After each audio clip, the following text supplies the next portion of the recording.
Hey, what's up, everybody? My name is Greg. Welcome to the channel. Today I want to be talking about Thunder Astrology and my experiences with it and what you can get out of it if you choose to get a reading as well.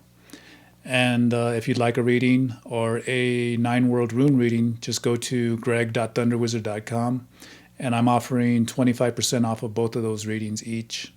So Thunder Astrology, this is based on the Thunder Wizard's teachings, and it's Vedic astrology. It's not Western astrology. They're two different things. Vedic astrology is basically the stars that are right above your head at the time that you were born. And Western astrology goes by a different zodiac, the tropical, compared to the Vedic, which is the sidereal, which is the actual stars right above your head.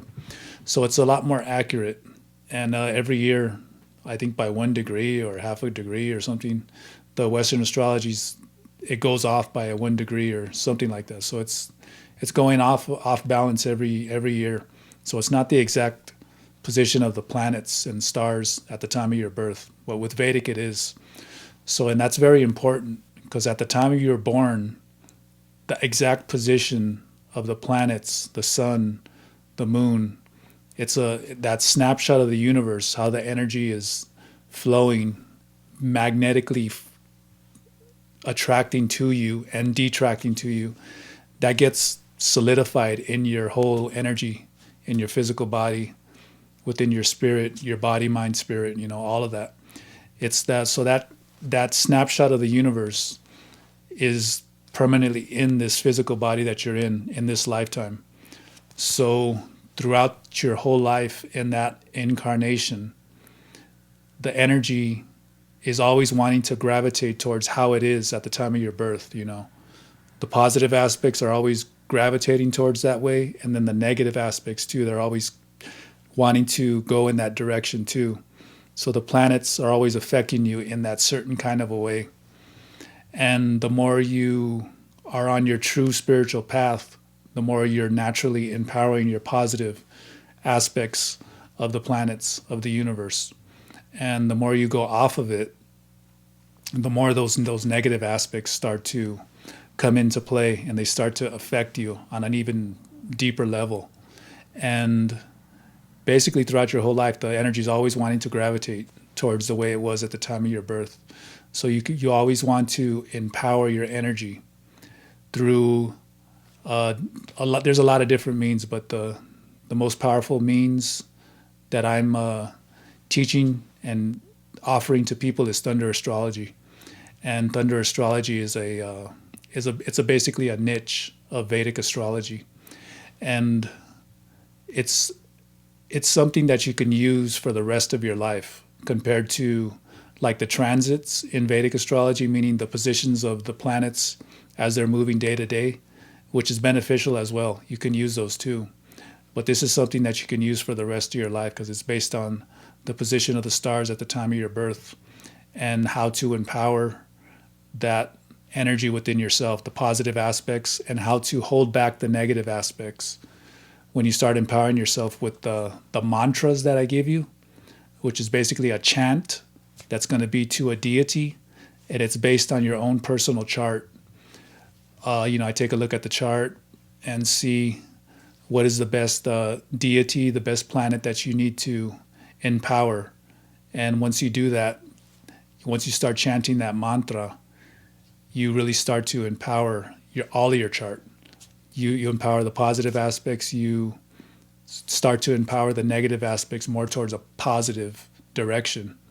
And it really works. And it really starts to hack into your unconscious. And, the unconscious is, it's the stuff that we're not aware of within ourselves, the stuff that we stuff down into ourselves throughout life. And, we don't want to face those things, so we just bury them, and it happens to all of us. We all do it. I know I have. And we want to be aware of those things, because when we bury that stuff, it also creates stagnant energy within the body, within the lower self, the stomach area, the navel, that the spiritual energy in that area, as well as physically as well. It can affect you. And we want to become aware of those unconscious things within ourselves. And, it's a difficult road. And sometimes it's hard to open that up without some kind of spiritual help.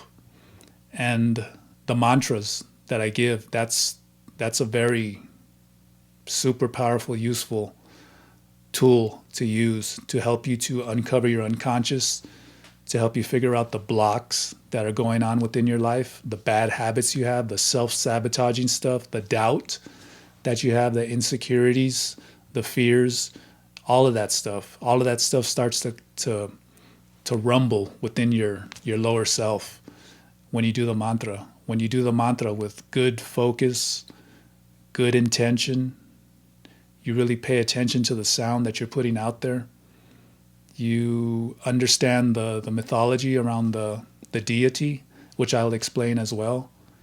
And you relate that to your own life, the story and how it relates to you and the circumstances and experiences that you've been through in your life. And once you start chanting that mantra, and the mantras are done in 40-day rituals as well, 40 consecutive days. Usually when you do it at the same time, in the same spot, that's when it really gets even more empowered, because you have an altar there. My altar's right here. I'm just looking at it right now. You have an altar, a specific place that you do it, a specific spot that you're in, and you're empowering that spot with your energy, with the energy of that deity. And when you do it at that same time too, you're empowering that time of day for yourself, within yourself and the surrounding area with that energy as well. And it helps it to become even more powerful. So it really helps you to stay focused. It helps you to get strong. It brings courage into your life. It gives you that ability to face your fears. And in the beginning, it might be doing the opposite. It might make you so uncomfortable. But all that means is that it's working. It's hacking into your unconscious. It's getting in there. And you might not have thoughts about it, but you'll have these feelings within your gut that are making you feel uncomfortable. You're like, what the hell is going on here? I feel like I don't want to do this anymore. That's when you should really keep on doing it, because it's starting to open you up, and you want to be receptive to that energy. Allow it to open you up. And it can be difficult, but the more you face that difficulty, the more you just tell yourself, yeah, this feels really uncomfortable. But then you keep on taking action, you keep on doing that mantra, you're gonna open it up, and you're gonna see your weaknesses, all of those negative things that are going on in your life, and it's gonna help you to overcome that stuff. It's not gonna happen overnight or within a month. I'm looking at my own self. I've been doing it now for about a year and a half, or a little more over that, since I think it's April of 2018. So yeah, it's like a year and a half, and I'm still dealing with the unconscious. I think it's a lifetime thing, as far as I can tell. But I'm staying open-minded to whatever the suggestions or feelings I get from the universe. But in my experience, it's always going on. When I look back though, a year and a half ago, it was a lot more harder for me back then, because it was all coming out. It was all opening up, and I'm feeling it. And at the time too, I was getting high, smoking weed, doing a lot of drinking, and that stuff was conflicting with looking inside myself and understanding it with clarity, with logic, all of that kind of stuff. So it helped me to stop. I quit smoking weed. I don't drink beer. I don't do any drugs, any of that stuff. I don't even do caffeine, sugar. It even helped me to quit all the dairy, because I was get allergies to dairy, and then plus it just creates mucus, period. But whatever your interests are, you got to do what your interests are. I'm not against any of that stuff, or I'm not judging people who do that stuff. But the mantras that I give to you, the mantra that I give to you is very personal to you and the energy of the planets and how they're gravitating towards you. And it's going to help open you up. If you don't know what your true soul's joy is, with consistent persistence in this mantra, it's going to help you to find that out. And, it's up to you. But the universe does help you, but it's up to you. What I was going to say is to take action on finding out what your soul's joy is and, start pursuing it. It may not be something that's going to make you money. It may be something that makes you money, but you want to start doing it because that's what your true medicine is. That's what keeps you balanced in this world. And when you know what it is and you pursue it and you're doing the mantra still for the rest of your life, very empowering, very, very, a feeling of stability within your life starts to happen and you feel completely focused. You know who you are. Your identity is intact. And when you're around people who are not, you're going to feel it, and those people who are not are going to feel that you're different. Something about you is different. And some people will have a hard time letting go of the old you, who they know you as. They're going to maybe continue to talk to you in a certain kind of way, but then they'll start to realize something different about you. You have an energy about you, and they're either going to change their behavior or the relationship's going to come to like a karmic end. Things like that happen. It could even happen with family as well, but family is always eternal love as well. So yeah, that's the most powerful thing of Thunder Astrology. There's other things that I give to you as well. I give you the planets that are connected to your higher self, your lower self, the navel area, and your middle self, the heart area. And those two are very beneficial. One of the mantra is usually connected to your lower self, the planet, and the deity. And that's the one that deals with the unconscious. But whatever mantra you get, it's the most beneficial based on your own personal chart. And it's going to help you open up to who you really are. It's going to connect you to your eternal soul. It's going to connect you to what you programmed your soul to be in this life, the joy that it wants to experience in this lifetime. And it's up to you to go and pursue it, But it's going to give you the energy to take action. It's going to bring in that life force energy to help you out. And one more thing I found out with the mantras, that you can chant them out loud. That's the way most people do it. And of course, when you chant it out loud, you really want to pay attention to the words. You want to listen and feel the vibration within your whole body as you're chanting it. And you want to feel that energy coming into you, because you will start to feel it.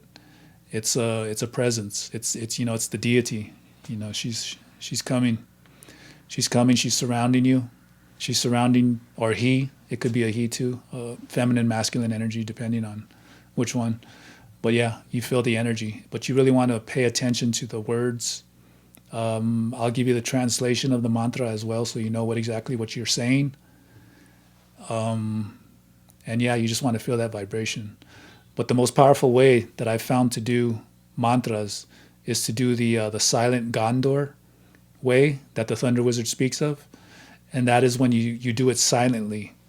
When you inhale slowly, deeply, and you slowly breathe out of your mouth and your nose at the same time, really slowly. And you just project that mantra out. You're not speaking it out loud. You're just letting that air come out slowly through your mouth and nostrils. And you're projecting that mantra out. You're hearing it in your mind. Sometimes you can kind of involuntarily, your vocal cords will shape the mantra like you're talking. Like right now I'm talking, or if I wasn't talking, I would just, you know what I mean? That can happen. Involuntarily it happens. But yeah, you when you start doing it like that, on that level, when you get good at breathing slowly out of the mouth and the nose, it immediately takes you into a deeper state of trance, because you're breathing so slowly, and you have to concentrate on doing that at the same time that you're projecting that mantra out silently, and it's just a lot more powerful. It empowers you inward a lot and outward. You know, your perception of the world starts to change as well. It's very powerful. So I would recommend that way of doing it.